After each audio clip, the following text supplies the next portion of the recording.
it's time to get started. And we're going to get started with our Master's Division. Our first competitor will be out here in just a moment. Our first competitor from the Department of Anthropology is Alyssa Carpenter.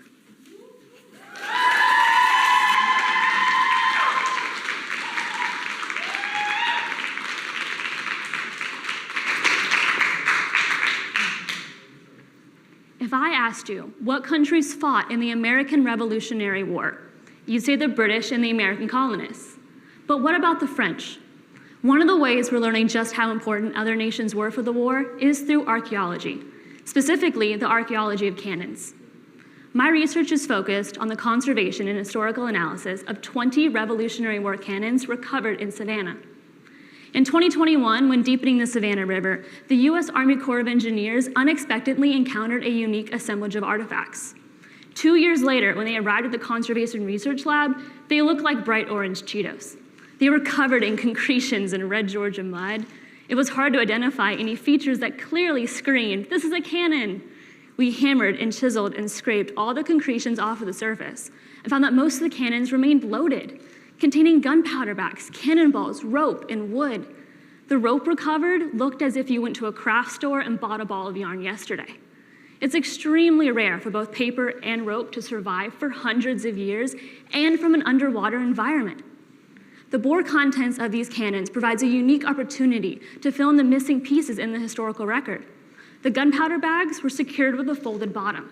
This is a feature that has never been documented before. My research reveals that there are multiple types of cannon present, but I was still faced with the question of where do these cannons come from and what that meant for our understanding of the war. To assist in the identification, I laser scanned and 3D modeled each of the cannons. I also conducted elemental analysis of the cast iron, which reveals the exact elements present and in return details about their manufacturing process. These guns were ready to be fired within seconds of anticipated battle. The wooden plug could be removed and instant fire could occur. In other words, the Navy ships that these guns were on were ready to fight at any moment. These guns give us a glimpse into the everyday life of the soldiers and sailors on the front lines. The colonists with their young and loosely organized Navy would not have had the same effect if it weren't for the additional tremendous aid from other nations. In 1779, during the Siege of Savannah, the presence of both British and French navies were stationed in the river. This collection of guns reflects that. 3 are mid-18th century British guns, and the remaining are what I stated in my research to be either colonial made with French influence or French made. My research has shown how these 20 mysterious, rusted, beat-up cannons from Savannah reshape our understanding of our country's origin and just how global it truly was. Thank you.